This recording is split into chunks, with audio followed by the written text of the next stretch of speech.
I had no money, I had no career anymore. I'd worked so hard for the 3 years before that to build this name and this business for myself. And one night on the piss and on the drugs had absolutely destroyed it all. That's Sean Weir. He's the man behind the Shaka Project, a movement that shares young blood's mission to ignite the tough conversations around men's mental health. It's based on a clothing line stamped with the Shaka hand gesture, symbolising the wearer's willingness to open up about their mental health and be there for their mates. And if someone knows about the Shaka and they see walking down the street with a Shaka jumper on, they're not going to say, "Oh shit, that bloke over there is not very well. He's a pussy. He's got mental health issues." He's going to think, "Holy shit, that guy's like me." Sean started the Shaka Project thinking it'd just be for his hometown, but the power of the project resonated so much, it's quickly spread interstate and overseas. That's our proudest achievement, just to be able to reach more and more people. Sean's now a young father, a successful business owner, and an all-round calm and compassionate bloke, the polar opposite of who he was not all that long ago. He still struggles from time to time, but it's all good, bro. So do we. It's just such a better friendship. There's no fake, I'll be right, mate, I'll be fine. There's just authenticity when it comes to, hey, mate, I'm doing really shit. Can you come around and have a beer with me? Welcome to Young Blood, an award-winning podcast on a mission to make the mental health of young men a top priority. My name's Callum McPherson, I'm a journalist, and this is our platform to open up and share stories of what we've been through because we're not alone. Let's do it. Trigger warning, this episode discusses suicide. If you or someone you know is suicidal, please call Lifeline on 13 14 11 or the suicide prevention hotline in your country. In high school, Sean, some might have said that you were off the rails. Can you tell us a bit about that time in your teenage years? Yeah, so I was most definitely off the rails, but I think I was off the rails because of, I was always a bit of a deeper thinker, and I always had this idea in my head that I did actually have a little bit more in me, and that everything that I was doing at the time was pretty stupid. But in saying that, it didn't really stop me from doing anything because I just simply thought it was the best thing for me to do.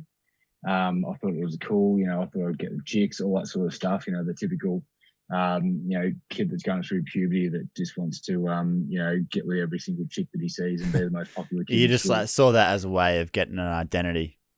Pretty much, yeah, exactly right. So I hung out with a few nasty people, and I had a great, my family was absolutely amazing. There was, I had a pretty stable relationship with my parents. My parents did split up when I was pretty young, but we still had a pretty good relationship.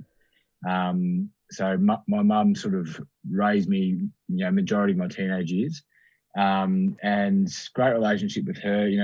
It wasn't anything at home that was putting me in these situations.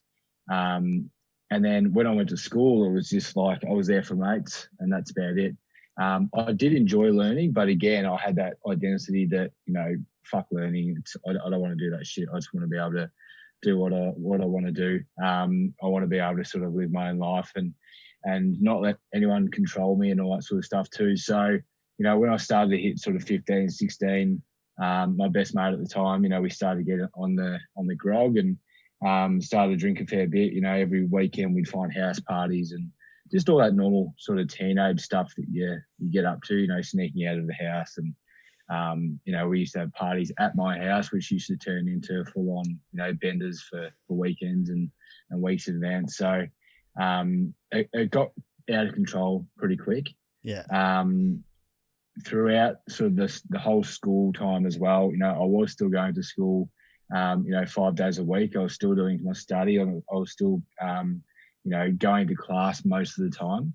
And then as I sort of got more into all this sort of lifestyle of, hitting drugs, hitting alcohol whenever I could, that's when school, really started to get affected. And, I'd walk in one end of the school and I'd walk out the next, and pretty much, catch a bus into school, then get on the next bus back into town and hang out of town, or just go home or go to a mate's house or something like that. So it was sort of a train wreck, ready to happen. Hanging out with the wrong people, and then when I first started trying out drugs and stuff like that, it just started off pretty innocently. I started doing some marijuana, and I started to smoke that pretty much every sort of third day. And then on the weekends, I'd probably really, really blow out and, pretty much be stoned the entire weekend. Yeah. I got to the point where I started doing it at school. Everyone was smoking cigarettes at school. I never was really a big cigarette smoker. But everyone was doing cigarettes while I was, doing a bong or doing joints or something like that. So it was something that progressively got worse and worse over time. And I probably wouldn't. It's a bit hard to talk about addiction when it comes to weed, because it's it's more like a habit. It's just a habitual rather than an actual exactly physical addiction. And then when I started to sort of get into pills and I started to do a lot of other stuff that really put me in the zone of that out of body experience and not being really in control of what I'm able to do. A lot of people that have smoked marijuana before know that you're reasonably in control. You sort of go into a different sort of time zone for a little bit there, but you're reasonably in control of your thoughts, of what you're doing, where you are. But when you start doing stuff like cocaine and speed and methamphetamines and stuff like that, that's when you really get off the rails and you don't really know where you are. You don't know who you are.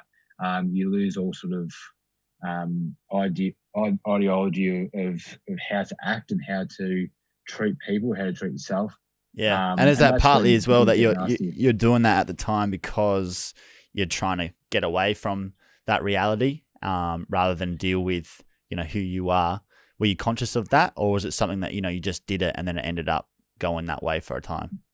Yeah, I just did it. I think there was no real motivation to do it until I became addicted. There was the motivation from the start was, this is the cool thing to do. Yeah. And this is what my mates are doing. So let's just, same now. If I do something, I try and do it the hardest. Yeah. So, I wasn't just going to do a couple of pills here and now. And I think part of this time for you as well, you had people in your life, teachers and some others outside of that saying that, you're no good and you're never going to be shit.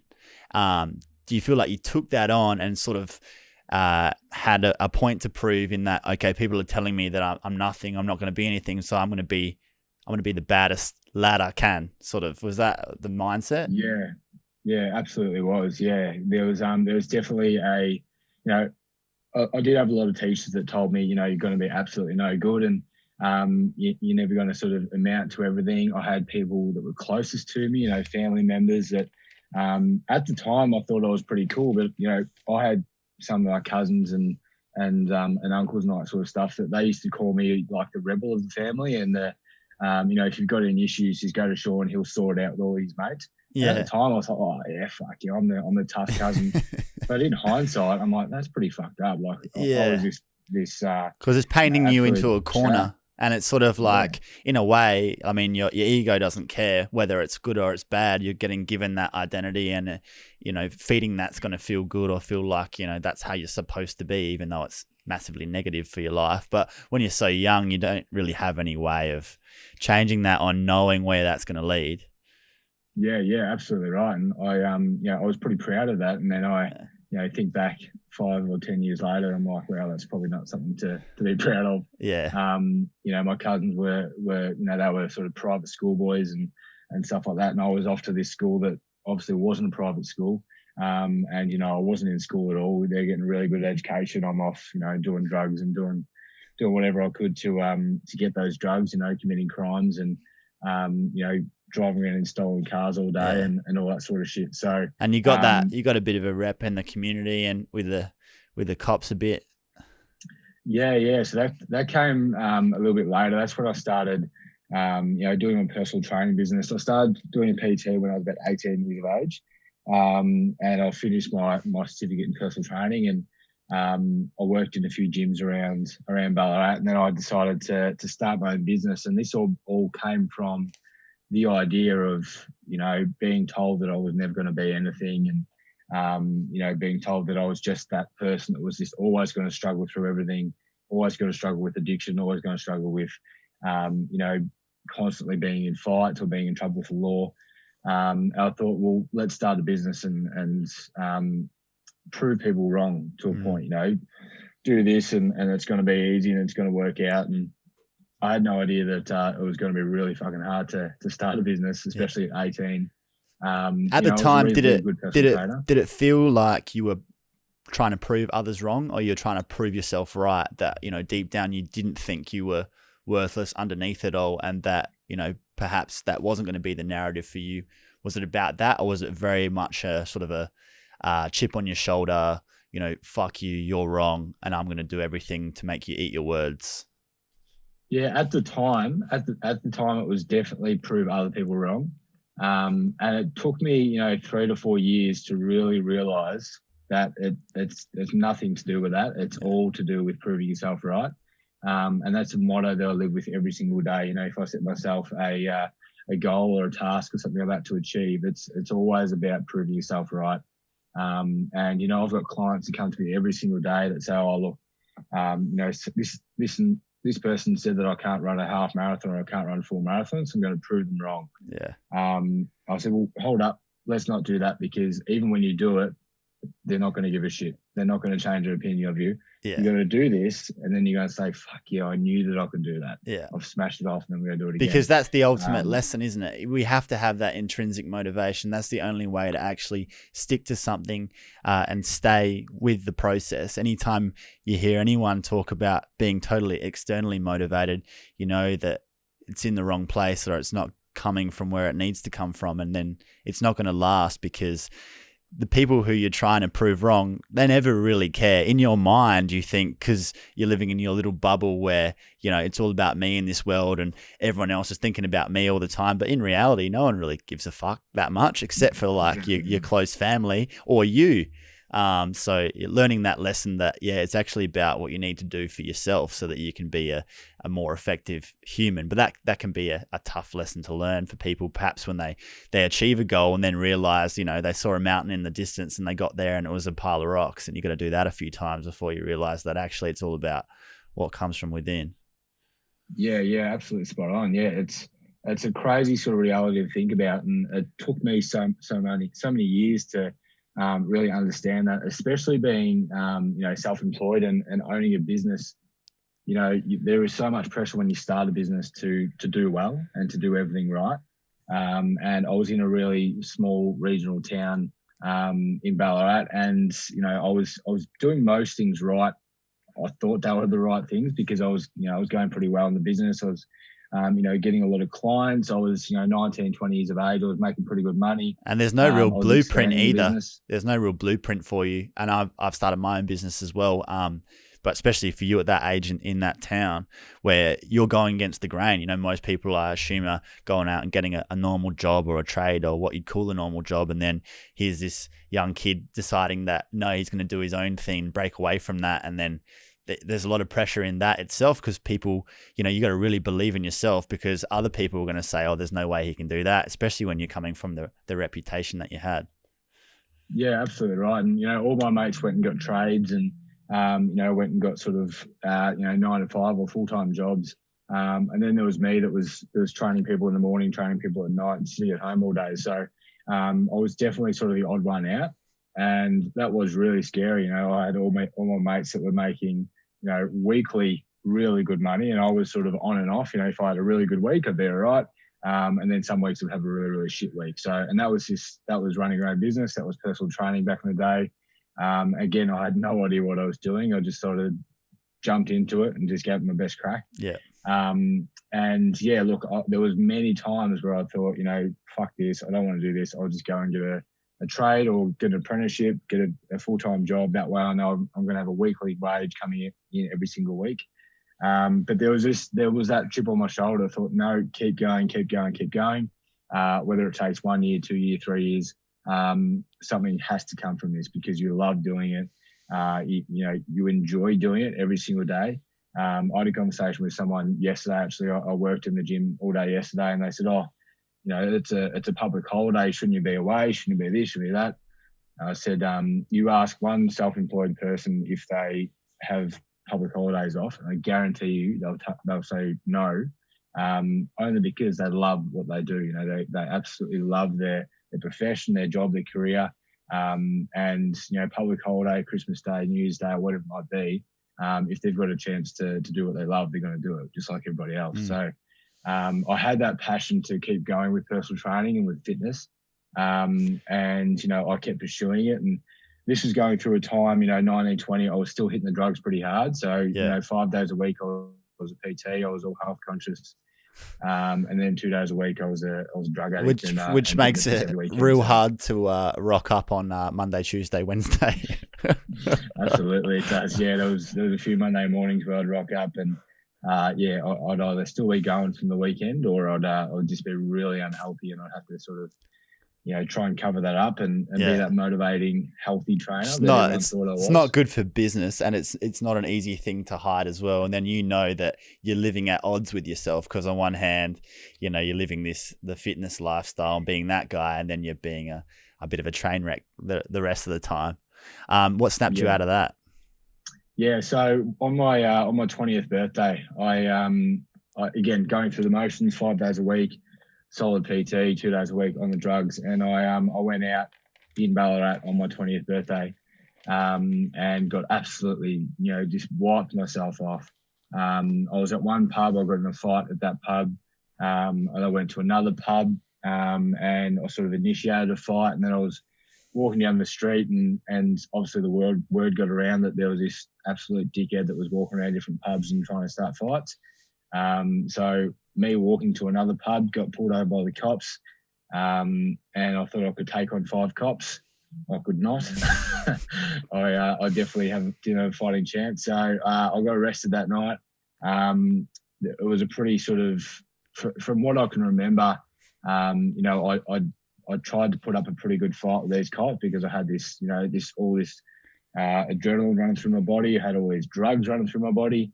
So apparently I went absolutely crazy, and I was pretty injured. You know, I had scars all over my face. I had broken knuckles, all that sort of stuff. Pretty hectic. It was absolutely brutal. But yeah, I got locked up that night. Spent the night in the cells. Very, very lucky I didn't get charged with anything. But they just put it down to he's absolutely blind drunk. They put me in the cells.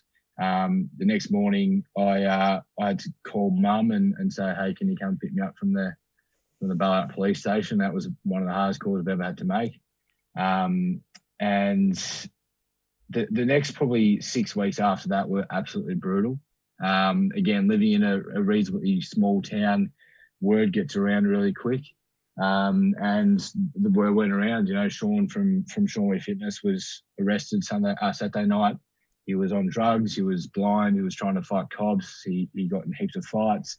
It turns out one of the cops that arrested me was actually one of my clients. Not for long. I definitely lost them as a client. Yeah. So yeah, look, it got around really, really quick, and you know, I was getting phone calls daily from members and clients and saying, hey, look, I don't think we should train anymore. Yeah. You know, I was getting cancellations. I lost so much, you know, 80% of my business from one night. So yeah, it was just absolutely brutal. So I guess that sort of showed you like that it is serious and it does actually have consequences, because I suppose you spend a lot of that period in your life, and I was sort of the same at certain stages where you just get away with stuff a lot. Like you're just sort of lucky, and then occasionally you're not, and it makes a difference. But like you said, you know, at least you didn't get charged, and then from there you started to sort of limit that behavior a bit more. Was this also the time in your life where you had that really difficult period and sort of couldn't see the light at the end of the tunnel for a little while? Yeah, it was. And I think most of that was motivated through the amount of, you know, shit I was getting up to. And this night really triggered, you know, my mental health to really, really decline. You know, I lost all confidence in myself when it comes to running a business. I obviously lost, you know, 80% of my business. So, you know, I had no money. I had no career anymore. You know, I'd worked so hard for the 3 years before that to build this name and this business for myself. And one night on the piss and on the drugs had absolutely destroyed it all. So mental health really declined. You know, I was already suffering. You know, I was on medication for depression. But after this, it really did spiral. And I didn't actually hit grog or drugs again after that for about, it was almost a year. I tried to sort of stay clean. You know, I'd have maybe 1 or 2 beers every every now and then, or if we were having a celebration or something like that, I'd have a couple of beers, but I never went out. I never got absolutely sloshed. I never, tried to wipe myself off, and I didn't touch any drugs. So did that mean losing friends? Yeah, a lot to do with, I just sort of tried to take control of my own actions a little bit more. And I think, when I got home from the police station that day, that was probably something that my mum said to me, and she knew that I had a little bit more in me. She's always been my big supporter, and she just looked at me and said, this isn't all you have to offer. She used to tell me that all the time, and that was a big wake-up call for me to say, all right, well, this isn't the real me. I need to get my shit together, cut the shit out, and try and find the real me. And I tried to do that, but over the next 12 months, mental health really declined. I went through stages where I wouldn't talk to anybody. I cut everybody off. I lost relationships with friends, with family. Myself and my best mate just stopped being mates. We used to spend every day together for the 4 or 5 years before that. We just stopped talking. And I got to a point where, I didn't want to be here anymore. And I made the decision that, if I was going to go out anyway, it would be through suicide. And it's a really unique feeling when you're going through this, because you don't really see anything else. And it feels so normal to be thinking like that. And that's exactly what I went through. I went through these stages where, I'd sit there comfortably thinking about, how I would take my own life. And there was absolutely nothing else in the world that could change my mind about that. And it wasn't scary at all. I wasn't scared. I was, if anything, I was really, really calm. And, in hindsight, that's probably the scariest thing about it. But it was, and gives you a real deep understanding of what people go through. Because I think if you haven't experienced it yourself, hearing it described in that way would be very unnerving or shocking for people to think that people get in that sort of headspace. But it does make sense. Yeah, absolutely. It's really unnerving. And, I remember times where, I was in Melbourne one day at a hotel, pretty high-rise hotel, and I was with a friend, and, they were like, oh, look at the view. That's such a great view from our veranda. And the very first thing I thought of was, this would be a good place to do it. Just go straight over the edge. It was almost like I was writing a list. I was writing a list of all these things that I could do. I wasn't thinking about anyone else. I wasn't thinking, oh my God, imagine if mum got a phone call that I had jumped off the top of a hotel.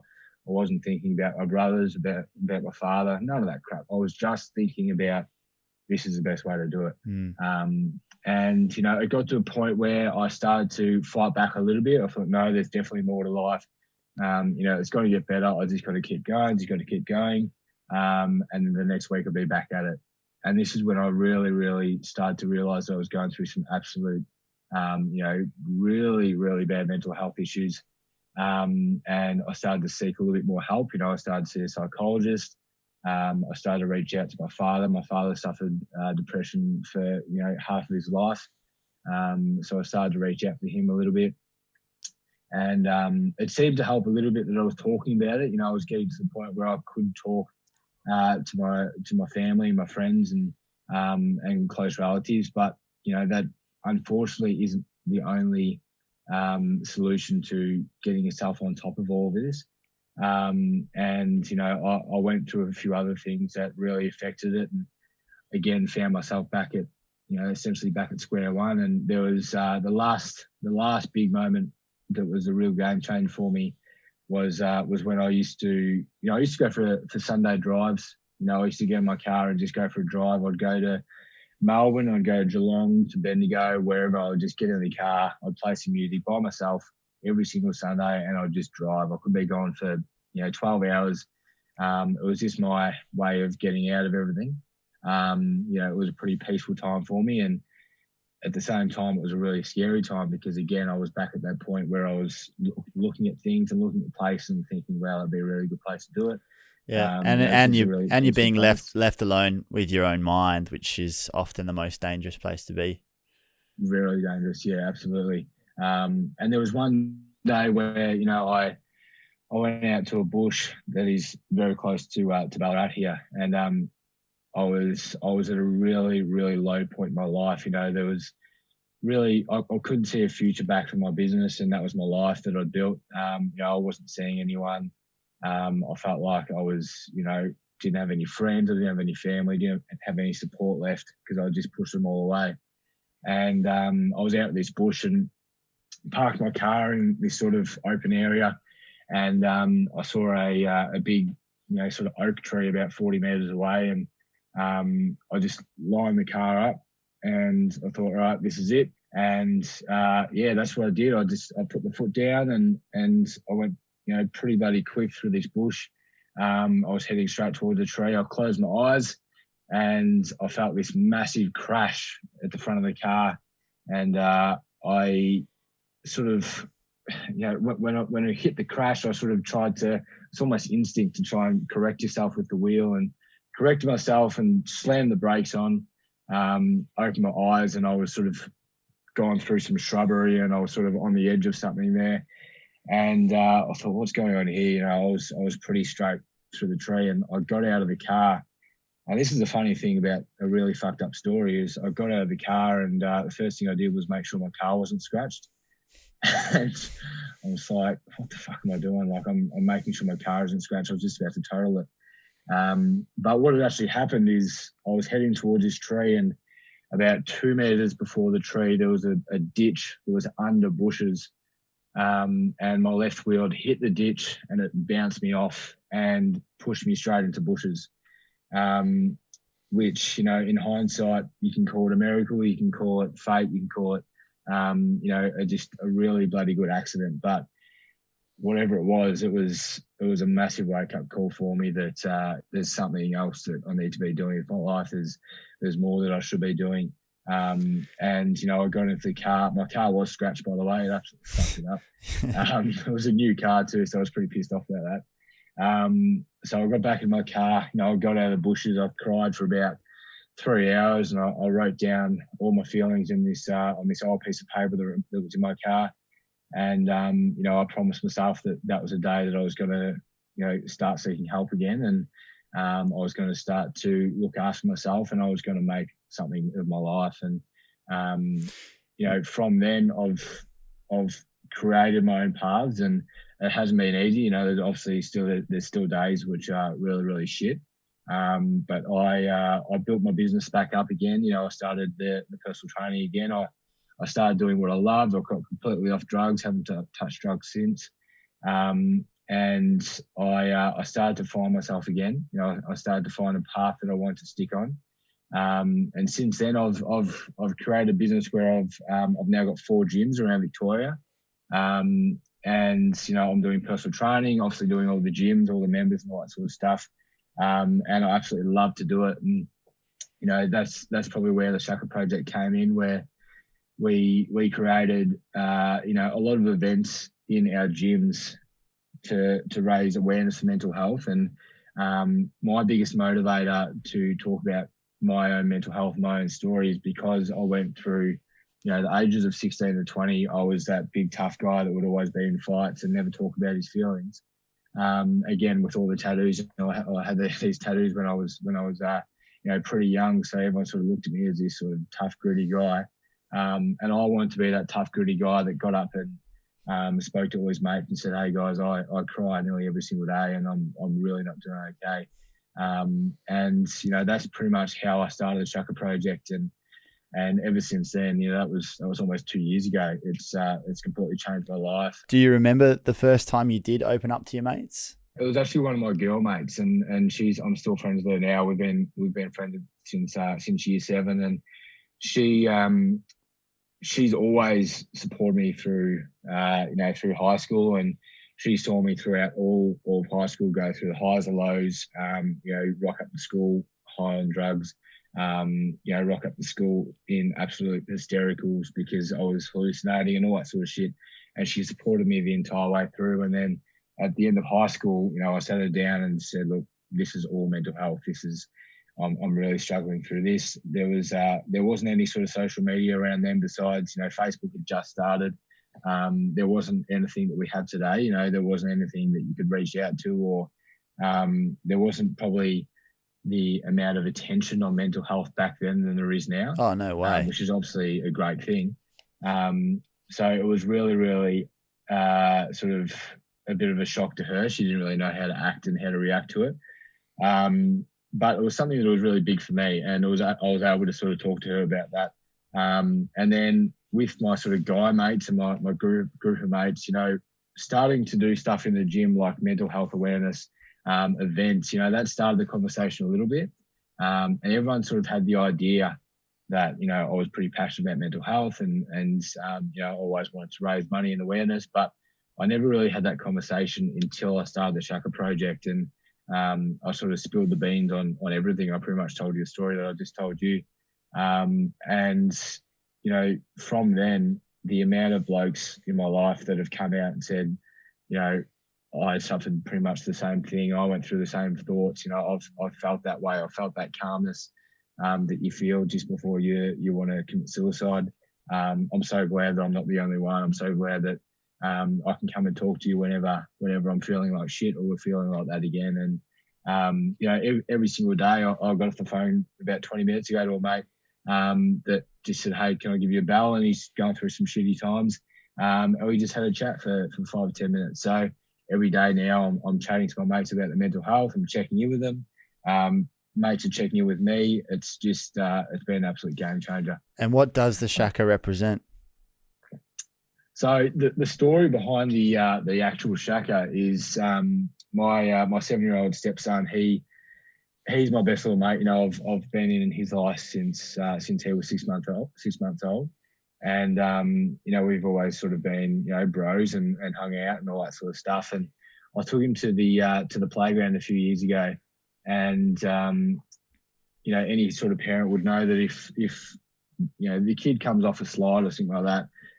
It's sort of like a flip the coin moment, whether you need to really go over and check if they're okay. And I was about 25, 30 meters away, and he came off the slide and he went ass over tit and fell off the slide. And I thought, oh shit, do I have to go over there? Is he all right? And he stood up from the slide and he put his hand up and threw a Shaka at me, and I threw a Shaka back, and he just kept on playing. And it was almost like yep, all good, I'm all right, and just kept on playing. And I thought, wow, that's a really cool way that we communicated without necessarily using words. And that's the entire backstory of why we use a Shaka, because that's exactly what we want to do. We want men to be able to communicate and start that conversation, except for going up to a bloke in the street and saying, hey, mate, I've got depression. I can see a bloke with a Shaka T-shirt on and automatically think that this guy is empathetic, he's understanding about mental health. If I'm in shit, I can go and chat to him. And that's what we want everyone else to think as well. I had a person send me a photo. He's from Ballarat and he's down in Geelong or in Torquay area at the moment. And he was at a cafe and there was a girl behind the counter wearing a Shaka T-shirt. And he said automatically, the first thing I thought of is either her or someone in her life has suffered mental health. Or maybe unfortunately has suffered a loss of suicide. So that's someone straight away that if I'm feeling like shit, I can go and communicate with and talk with. Or if they see me wearing the Shaka stuff, they can come up and talk to me as well. And if you're sitting around a group of mates all drinking a couple of beers and there's 3 blokes there that are all wearing Shaka gear and you're suffering a pretty shitty time, you can say, hey boys, can we go have a chat? It's that permission slip and that break in the ice that we're really passionate about. And we think that the Shaka really does represent that. Yeah, man, how good is that? And what have you seen it do for people, for blokes especially? I think, I think the biggest thing we've seen is just being, comfortable wearing it. I think it's such a brave thing to be able to wear the Shaka in public because of what I just said, like you're pretty much telling the whole world that know about the Shaka, hey guys, I've got mental health issues. Or I support mental health issues. And 5 years ago, you wouldn't wear a hat that says I've got depression on it or I've got mental health issues.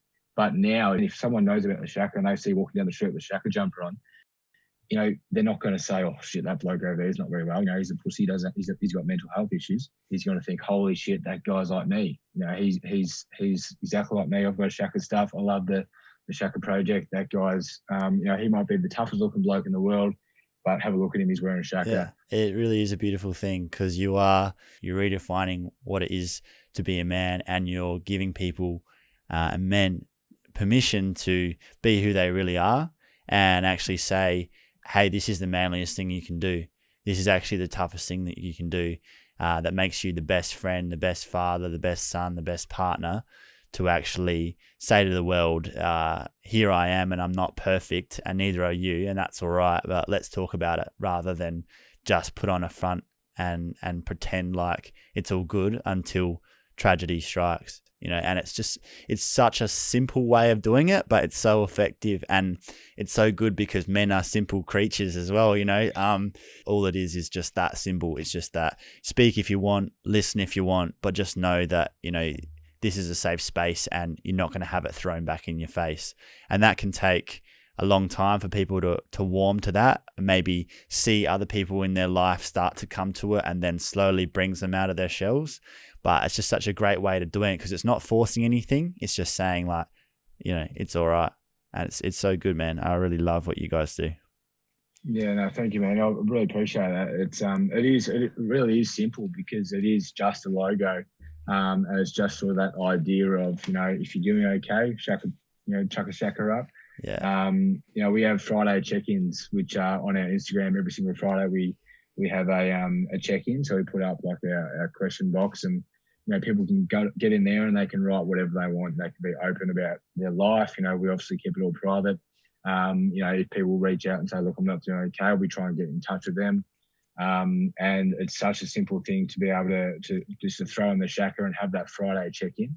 And we want that to be able to sort of, go through every single day. And, if you haven't talked to a mate in a while, if you haven't talked to a family member, male and female, then, send them a Shaka. I've got a friend that sends me a Shaka every couple of days, and that's all I say. And I send a Shaka it's back, easy to do. Yeah, exactly right. Yeah, men not doing too well. Men love the efficiency as well of that. We're lazy. Men are lazy as fuck. So if we can just throw a Shaka up and just be done with it, then I think we'll do that for sure. Yeah. But yeah, we've got a cafe here in Ballarat that I had a friend message me, and they walked into a cafe wearing a Shaka, and the guy behind the counter that was serving him, he said, Friday check-in, all good. So he goes in there every single Friday now, gets his coffee, and has a chat to this barista, and they just check in with each other, and then they leave. They don't even know each other. So that's absolutely awesome. That's exactly what we're going for. Yeah, that's so cool. How do you feel when you see people wearing this now? What does it mean to you? Just amazing. It was it started off as an idea that I can get my mates involved with, and something that we could just do regional.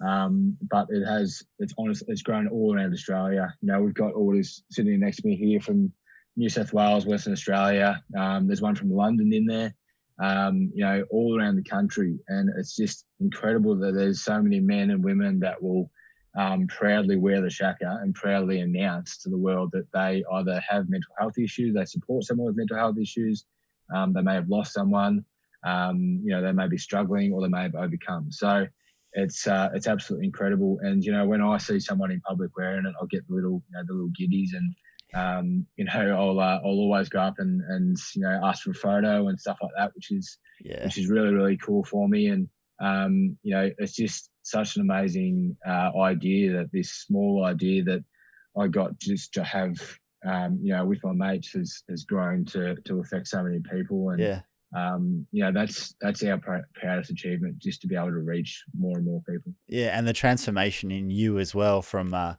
young man who thought that the way to go was to be, the hard nut, sick cunt who's going to be like the maddest dog out there, and who's bringing all this negativity to your own life and others without necessarily meaning to, but just not knowing another way, and boxing yourself into a corner because people told you that's where you were supposed to belong. And then luckily living through that very difficult period you went through, and swinging fully to the other side of the spectrum, thank goodness you did, man, because it's just, you've ended up being such a blessing for so many, and definitely have had such a role to play and will continue to. So, it must be kind of mind blowing to think back that, not that long ago. I know you're a bit older now, probably like late 20s now, but, we're talking 10 years ago or less, 8 years ago, that you were a very different man, thinking that you didn't have a place in the world, and now you're changing it. It's unreal. Yeah, that's exactly right. No, that's exactly how I was thinking. In my 20s, I thought I was just going to be this kid that did what I needed to do, got through life, and that was it. There wasn't anything else to it. And then when I went through all this, all these issues, and all this, suicide, awareness sort of stuff throughout my early 20s and stuff like that, I was, just thinking there's got to be something more that is for my life. And I didn't have anyone tell me that there was anything more besides my mum, and that's why I was probably so, confident in trying to prove her right as well. And but yeah, look, I look back now and think back, if I hit that tree that day, or if I went off that hotel balcony, firstly, I wouldn't have the kids that I've got now, and they're my absolute life, and that scares the fuck out of me that I could have missed all of that. Because just spending time with them is better than anything else in the world. And again, we get getting messages every day from blokes that are on the outside hard as fuck, and then on the inside are messaging us saying I'm in real strife, and you guys are really helping me out with the amount of content you put out, and or I listen to your podcast, I'm so glad I'm not the only one, all that sort of stuff. This makes me think, if a drug addict ex-fuckwit can have that small effect on people, then I'm really glad that one, I missed a tree, and two, I kept going and kept striving forward and kept trying to do what I wanted to do, and that was to tell more blokes that you can be hard as fuck on the outside, but it doesn't matter. We're all built the same on the inside, and it's totally okay to not be okay. It's okay to feel shit. And it's okay to, cry and want to talk about your feelings and express your mental health. And now when you see people acting out like that, your first thought is, who hurt you, or like what's going on underneath, because that all comes from pain. All that anger and fury and lashing out, that all comes from pain, which you experienced and I've experienced, and all of us do it at some point, but you've managed to harness it and turn it into something that's a beautiful thing. And why are you here on Earth now? What do you see as your purpose going forward, as starting to become an older man and a father, moving out of those younger years into sort of, the prime of your life? Yeah, so I think, we're really obviously progressing through the Shaka Project, and we just rented another office building for the Shaka, so we're really trying to expand as much as we can, so we can do events and hold community stuff there. And so we're sort of trying to take that to the next level at the moment. And the main reason I want to continue doing that is so my kids in 5, 10, 15 years can go tell their mates, look at what my dad made and created, look at my mum and dad created, that they can go to school and talk to their mates about mental health at the age of 15, 16, 17, 18, which are the peak years where we should be talking about mental health issues, to school-age children. And that's exactly what I want. I want the kids to be able to grow up in a world where they can go to their mates and say, hey, I'm not doing okay. My father, your parents probably grew up in a world where feelings didn't matter. You just, if you were feeling upset or depressed, you got on with it. Just keep it to yourself. It off. But, now we live in such a different world where, it is okay to speak up. There's obviously a lot more work we need to do, but we're starting to progress into a world of that. And then I believe in the next 10, 15, 20 years, when my kids start to get to my age, hopefully they can be doing the same thing I'm doing. Hopefully they can be able to talk to their mates.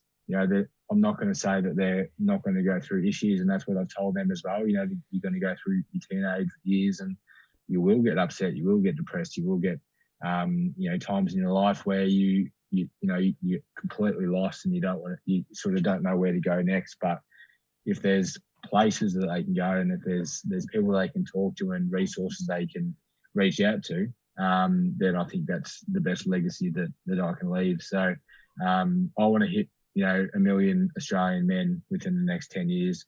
and be able to reach out so we can save some blokes for sure.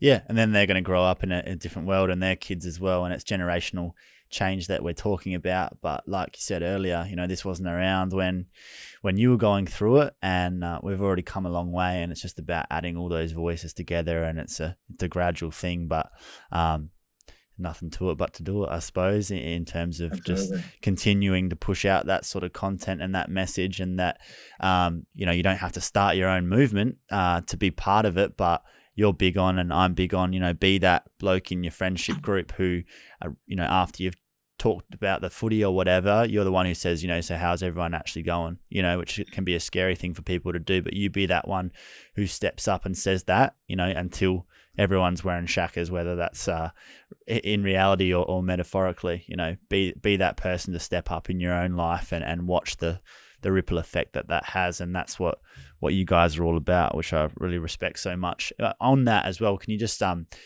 talk about the Break the Ice challenge that you mentioned on your podcast? Be a good thing to finish on for people to think about. Yeah, for sure. So the Break the Ice challenge is being that mate in your group of mates that starts and ignites that conversation about mental health. And there's so many ways that we can do it, but there's so many amazing effects from breaking the ice. And one example that I push a lot is texting all your mates, whether it be 3 mates, 2 mates, 1 mate, 10 mates, whoever it might be, and say, hey boys, come around, we're going to watch the footy, watch the cricket, have a barbecue, have a few beers, all that sort of stuff. And when they get there, have a few beers on the table, have the cricket on, have a footy on, and say, boys, before we start, what I want to do, 10 minutes, I want to go around the room, and I just want to talk about what we're going through. I want to talk about our mental health, and it's going to be the most comfortable conversation you will ever have in that first 5 minutes. It's going to be a moment where it makes or breaks the evening, where it makes or breaks what happens in the next hour. But that little bit of discomfort for the first few minutes can have an amazing effect on not only yourself, but your group of mates. And the effect isn't going to be instant. You're not going to have everyone go, oh, yep, okay, no worries. So this is what I'm going through. I'm going through this shit, this. I'm feeling really crappy. You may have a few mates that do that, but I guarantee you will have mates that say absolutely nothing and say, no, I'm right, all good, no stress. But I guarantee also that the next day, the next morning, you'll have messages from a few different mates saying, hey, mate, I didn't say anything last night, but really appreciated you talking about, your mental health last night. It made me feel really comfortable, and I'm actually struggling. I'm actually going through some shit. And straight away, you've broken the ice. You've broken the ice when it comes to talking about mental health. And automatically, those guys that were at that barbecue, whatever it might be, they know that you're the bloke that they can go to talk about mental health. And the bloke that spoke up and said, oh yeah, I've actually struggled a fair bit, he's now a bloke that they can go to. And straight away, you've created 3 or 4 or 5 connections where blokes know that they are not alone. Blokes know that they can go through some shit. They can talk to their mates about it. And next time they go grab a beer, except for talking about the footy or talking about the cricket, they can say, hey, look, I'm actually struggling. I'm going through this shit at work. I'd really like to talk about it. So it just changes the narrative a little bit. I guarantee you that it'll make your friendship a lot stronger. I've got mates that I used to be mates with a long time ago, that your typical mates, we caught up, we got blind together, we had, deep and meaningful conversations, 12 beers in when we were, at 2 o'clock in the morning, that went absolutely nowhere. And now those same mates, I'll catch up with for a beer, and all we do is, talk about ourselves and talk about some shit we're going through, and we ask each other if we're doing okay. We have phone calls every week, send each other shakas, all that sort of stuff. And it's just such a better friendship. There's no fake, I'll be right, mate, I'll be fine. There's just authenticity when it comes to, hey, mate, I'm doing really shit. Can you come around and have a beer with me? And it's something that I did with a mate literally 2 days ago. He texted me the exact same thing. He'd just gone through a relationship breakdown. And he said, hey, if you're not doing anything, can you come around and have a chat? Bring a few beers, we'll watch a cricket. So really simple things like that. I was able to go over, we're able to sort of chat about everything, go through some stuff, and then we're able to watch the cricket as well. So yeah, breaking the ice is such a simple thing it's such a simple idea. It's a pretty tough thing to start and to to really sort of initiate through your group of mates. But at the end of the day, it's going to create such a strong relationship with you and your mates. It's going to create such a strong connection as well. And it's going to ignite that conversation with yourself. And this is something that everyone's thinking about. You know, it's on every young bloke's mind to a certain degree. We're all going through a lot of stuff, so it's not like it's not going to be relevant to people. But we're also not saying that, all right, from now on you have to be this intense mental health bloke who's always asking people about their feelings and having to go do D&Ms every time you hang out with people, because that's a bit much as well. It's just, you know, you're still the same bloke as you were before. You're still having like the beers and the catch up and talking a whole lot of shit, but it's like, yeah, but we can also talk about some real stuff, and Absolutely, that's what it's about. Sick, man. All right, thanks so much, Sean. Just really respect you as an individual, and huge fan of what the Shaka Project's all about, and really admire how you guys have been able to grow that and affect so many people's lives. That really makes such a difference, man. So thanks for what you do, bro. Thanks so much for having me. Really appreciate it. If you're a fan of the work we're doing or have a suggestion for the show, please rate us on Apple Podcasts and leave a comment. You can follow Youngblood Men's Health Matters on Facebook, Instagram and YouTube, and visit our website youngbloodmedia.com.au to stay up to date. And most importantly, if this conversation resonated with you, share it with someone you love and start a conversation of your own. A huge thank you to our local business supporters who've joined our mission to change the lives of young men for the better and help make this possible. We're all in it together. This is Youngblood. Thanks for being part of the mission. Catch you next time.